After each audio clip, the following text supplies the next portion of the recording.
नमस्कार दोस्तों, ज्योतिष, हस्तरेखा एवं वास्तु विशेषज्ञ आचार्य पंडित गिरीश बारोलिया के चैनल में आपका स्वागत है। कृपया हमें अपना स्नेह व सहयोग प्रदान करें। हमारे चैनल को सब्सक्राइब करें और बेल आइकॉन को प्रेस करें। साथ ही अपने आत्मीयजनों के साथ इसे अधिक से अधिक शेयर करें। आपका जीवन मंगलमय हो। लाइक करें, शेयर करें।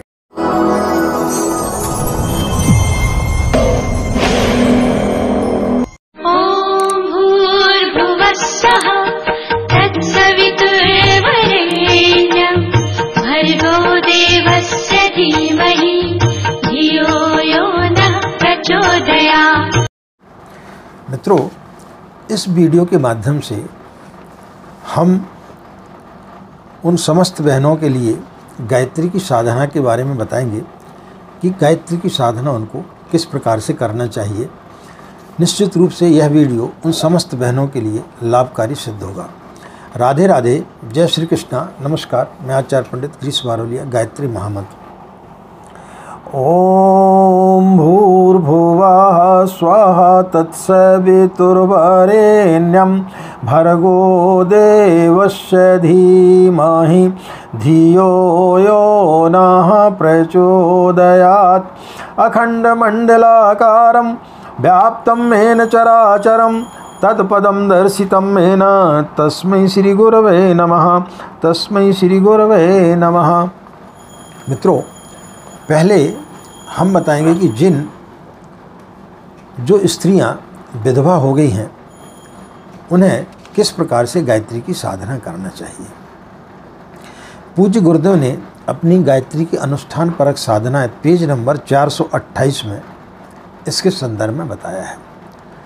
उन्होंने बताया कि विधवा बहनें आत्मसंयम, सदाचार, विवेक, ब्रह्मचर्य पालन, इंद्रिय निग्रह एवं मन को वश में करने के लिए गायत्री साधना को ब्रह्मास्त्र के रूप में प्रयोग कर सकती हैं। जिस दिन से आपको यह साधना प्रारंभ करना है उस दिन से आपको जो है प्रातःकाल ब्रह्म मुहूर्त में सो करके उठना चाहिए और जिस प्रकार का मौसम हो उस आधार पर आपको स्नान करना चाहिए। यदि ज़्यादा ठंड हो तो आप गीले कपड़े से भी अपने शरीर को साफ करके बैठ सकती हैं। कम से कम बहनों को एक माला का जाप अवश्य करना चाहिए। एक माला ने 108 मंत्रों का जाप करना चाहिए। ध्यान करना चाहिए कि आकाश मंडल में वृषभ रूढ़ श्वेत वस्त्र धारण किए हुए चतुर्मुखी, हाथ में माला, कमंडल, पुस्तक और पुष्प लिए हुए माँ गायत्री का ध्यान करना चाहिए। कुश के आसन पर बैठें और तुलसी की माला से आपको जाप करना चाहिए। तो निश्चित रूप से ऐसी बहनों के लिए अपने जीवन में जो चली आ रही परेशानियां हैं, जो मन इधर उधर भटकता है, वो निश्चित रूप से उनके लिए काफ़ी लाभदायक सिद्ध होगा। कुंवारी कन्याओं के लिए जिनकी शादी नहीं हुई है वो गायत्री की साधना के द्वारा अच्छे वर की प्राप्ति कर सकती हैं। माता पार्वती ने भगवान शिव की आराधना की थी। माँ सीता ने शक्ति की आराधना की थी। इसी प्रकार से जो कन्याएं हैं जिनकी शादी नहीं हुई है और वो अच्छे वर की तलाश कर रही हैं, उन्हें गायत्री की शरण में जाना चाहिए। उन्हें नियमित रूप से गायत्री मंत्र का जाप करना चाहिए। उनके लिए क्या करना चाहिए? गायत्री का चित्र जो है या प्रतिमा अथवा मूर्ति किसी छोटे आसन या चौकी पर बिठा लें, स्थापित करके उनकी पूजा करना चाहिए जैसे अन्य प्रतिमाओं की हम पूजा करते हैं।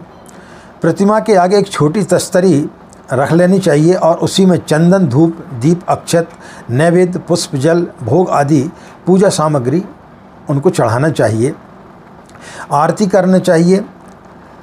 मूर्ति के मस्तिष्क पर चंदन थोड़ा सा लगा देना चाहिए जिससे मैला ना हो। उसके लिए थोड़ा सा आप गीले कपड़े से उसे साफ कर लें, फिर चंदन लगा दें और फिर नेत्र बंद करके ध्यान करना चाहिए और कम से कम 24 मंत्र का नियमित रूप से उन्हें जाप करना चाहिए।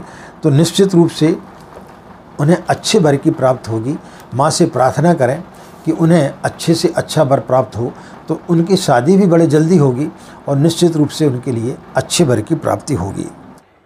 जिन माताओं बहनों के बच्चे छोटे हैं, जो बार बार शौच आदि क्रिया करते हैं, उन बहनों के लिए प्रातः सूर्योदय के पश्चात से मध्याह्न तक गायत्री पंचाक्षरी मंत्र का जाप कर सकती हैं। ओम भूर्भुवः स्वः, सिर्फ इतने मंत्र का जाप कर सकती हैं, या फिर मानसिक गायत्री मंत्र का चलते फिरते जाप कर सकती हैं। मंत्र लेखन का कार्य कर सकती हैं। उन्हें यह कार्य करना चाहिए ताकि बार बार अशुद्ध ना होना पड़े।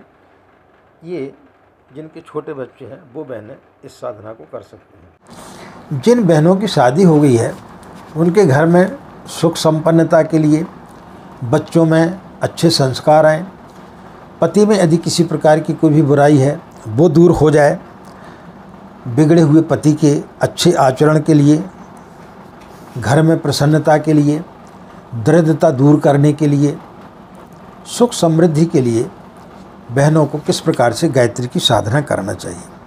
प्रातः काल से लेकर के मध्याह्न काल तक उपासना कर लेना चाहिए। यानी ऐसी बहनें जिनकी शादी हो गई है, उन्हें सुबह से लेकर के दोपहर के बीच में कभी भी गायत्री की साधना कर लेना चाहिए। एक समय निर्धारित कर लें और उस समय पर वो साधना कर सकती हैं, क्योंकि ऐसे लोगों के लिए जल्दी उठने की संभावना नहीं रहती है, तो वो प्रातः काल से लेकर के मध्याह्न के यानी दोपहर के बीच में कभी भी साधना कर सकती हैं। लेकिन इस चीज़ का ध्यान रखें कि जब तक वो साधना न करें तब तक वो अन्न का ग्रहण न करें, यानी किसी प्रकार का कोई भी खाना उन्हें नहीं लेना चाहिए। जल इत्यादि पिया जा सकता है। स्नान आदि कर लें, शुद्ध मन और शुद्ध वस्त्र पहन करके पूर्व की ओर बैठ जाएं। केसर डालकर चंदन अपने हाथ से घिसें। चंदन में थोड़ा सा केसर डाल दें, बाल के समान होता है, उसको थोड़ा सा केसर डाल दें और अपने हाथ से उस चंदन को घिस करके और फिर तिलक लगाना चाहिए। और गायत्री माता की मूर्ति या चित्र पर भी थोड़ा सा तिलक लगाना चाहिए। और पीले रंग का जो है आपको चीज़ों का उपयोग करना चाहिए।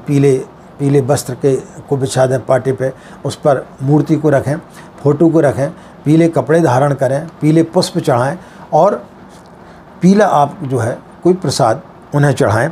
तो पीली चीज़ों का आपको ध्यान रखना चाहिए। गौ का जो मतलब घृत होता है उसमें थोड़ी सी केसर डाल करके और फिर आप घी का दीपक जला करके और फिर गायत्री का पीत वस्त्र धारण की माँ गायत्री का ध्यान करें। और कम से कम एक माला यानी 108 बार, और ज़्यादा समय ना हो तो 24 बार आपको निश्चित रूप से गायत्री मंत्र का जाप करना चाहिए। तो निश्चित रूप से उनके घर में किसी प्रकार की कोई भी परेशानी होगी, पति यदि विषयांतर हो गया है, कोई दारू पी रहा है, कोई मारपीट कर रहा है, बच्चे बिगड़ गए हैं, घर में सुख शांति नहीं रहती है, तो निश्चित रूप से उससे उनको लाभ मिलेगा। इस प्रकार से फिर वो यदि साधना करती हैं, उन्हें पीली चीज़ों का उस समय ज़्यादा उपयोग करना चाहिए। प्रातः काल से लेकर मध्याह्न के बीच में कभी भी वो साधना कर सकती हैं। संतान सुख जिन्हें चाहिए, इन बहनों के लिए किस प्रकार से साधना करना चाहिए। जिनका बार बार गर्भपात हो जाता है, लड़का हो या लड़की हो, बच्चे पैदा होते हैं और मर जाते हैं,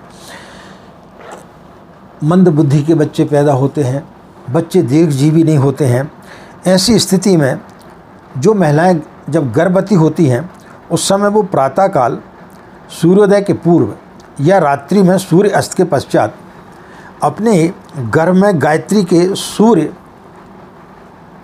सदृढ़ प्रचंड तेज का ध्यान उनके करना चाहिए और मन ही मन गायत्री मंत्र का जाप करें और भावना करें कि आपके का जो बालक है वो तेजस्वी, बुद्धिमान, चतुर और दीर्घजीवी तथा यशस्वी हो रहा है। प्रातःकाल उन्हें चाहिए कि कटि प्रदेश में भीगे वस्त्र रख करके शांत चित्त से ध्यानावस्थित होकर के अपने योनि मार्ग से होकर गर्भाशय तक पहुंचता हुआ गायत्री का प्रकाश, यानी उनको इस प्रकार से ध्यान करना चाहिए। आकाश मंडल में आंखें बंद कर लें और ध्यान करें कि आकाश मंडल से जो प्रकाश पुंज निकल रहा है वो हमारी योनि से हमारे गर्भाशय में प्रवेश कर रहा है और गर्भाशय में जो शिशु पल रहा है वह तेजस्वीवान हो रहा है, ओजस्वीवान हो रहा है, उसके अंदर प्रकाश की किरणें भर रही हैं, वह तेजस्वी हो रहा है, बुद्धिमान हो रहा है और कोई बहुत बड़ी दिव्य शक्ति का स्वरूप ले रहा है। इस प्रकार की उनको भावना उस समय करना चाहिए। कुंती ने भी इस प्रकार की साधना करके सूर्य जैसे तेजस्वी पुत्र कर्ण को कुंवारे रूप में ही जन्म दे दिया था। साधना से उठ कर के जल को जो है, जो कलश में जो जल रखा है, उसको सूर्य को अर्घ देना चाहिए। तो निश्चित रूप से जल्द उनका गर्भधारण होगा और उनका जो बच्चा है वो संस्कारी पैदा होगा।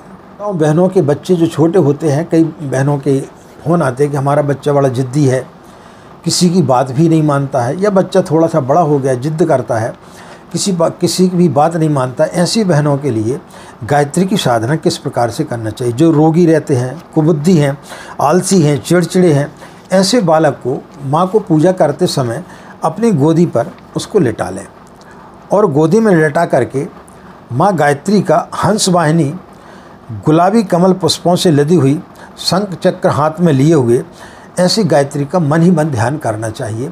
और बच्चे के सिर पर जो है हाथ फेरते जाना चाहिए, मस्तिष्क पर इस प्रकार से हाथ फेरते जाएं और गायत्री मंत्र का जाप करें। यदि आपका बच्चा बड़ा है तो उसको अपनी गोदी में लिटा लें और उसके मस्तिष्क पर हाथ फेरते रहें और उसके पश्चात यदि आप गायत्री मंत्र का जाप करते हैं तो निश्चित रूप से आपके बच्चे में आमूल चूक परिवर्तन आ जाएगा। और उसके शुभ मंगल के लिए गुरुवार का व्रत माँ को करना चाहिए। साधना से उठ कर के सूर्य जो जल है कलश का, उसको सूर्य को आपको अर्घ देने चाहिए और फिर थोड़ा सा जल उसको बचा लेना चाहिए। उस जल को बच्चे के ऊपर थोड़ा सा छिड़क दें और थोड़ा सा जल जो है वो बच्चे को पिला दें, तो निश्चित रूप से बच्चे में किसी प्रकार की कोई भी इस प्रकार की परेशानी होगी वो दूर होगी। तो इस प्रकार से माताओं को साधना गायत्री मंत्र की करना चाहिए। यदि बच्चा जिद्दी है, हठी है, तो माता इस प्रकार से भी कर सकती हैं कि रात्रि में जब आपका बच्चा सो जाता है तो थोड़ी सी हल्दी गीली करके उससे मस्तिष्क पर इस प्रकार से लगाते जाएं और मन ही मन कम से कम 11 बार गायत्री मंत्र का जाप करें। तो फिर बच्चे के अंदर किसी प्रकार की कोई भी तोतलापन होगा, जिद्दी होगा, या बात नहीं मानता है, या बार बार उसके लिए नज़र दोष लग जाती है, रात्रि में सोते समय चौंक करके उठ जाता है, इस प्रकार की यदि कोई स्थिति है तो वो ठीक हो जाएगी। तो इस प्रकार से बहनों के लिए पूज्य गुरुदेव ने गायत्री की साधना बताई है, जिसे निश्चित रूप से बहनों को करना चाहिए।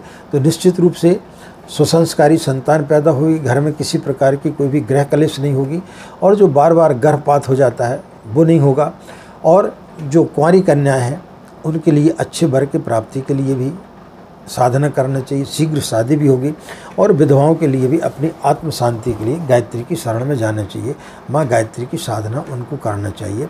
तो मित्रों, किसी भी संदेह को मन में ना रखें और निसंदेह होकर के, क्योंकि आज के युग दृष्टा परम पूज्य गुरुदेव जो कि पूरे विश्व गुरु हैं, जिन्होंने गायत्री की इतनी बड़ी साधना की है और जिन्होंने गायत्री मंत्र को जन जन तक प्रचारित किया है, ऐसे सद्गुरु का सानिध्य हमें प्राप्त हुआ है और उन्होंने इन सब भ्रांतियों को तोड़ते हुए बताया है कि गायत्री की साधना स्त्रियों को करना चाहिए। तो आज हमने इस वीडियो के माध्यम से बताया कि अलग अलग तरीके से बहनें किस प्रकार से गायत्री की साधना अपनी मनोकामनाओं के लिए कर सकती हैं। तो इसका निश्चित रूप से आप लोगों को लाभ लेना चाहिए। इन्हीं कामनाओं के साथ में कि आपका दिन मंगल में हो, आप लोग खुश रहें, मस्त रहें। माँ गायत्री की असीम कृपा इसी प्रकार आप लोगों पर बनी रहे। आप सभी के अंदर बैठे परमात्मा को हमारा प्रणाम। हमें आज्ञा दें। नमस्कार। ओम शांति।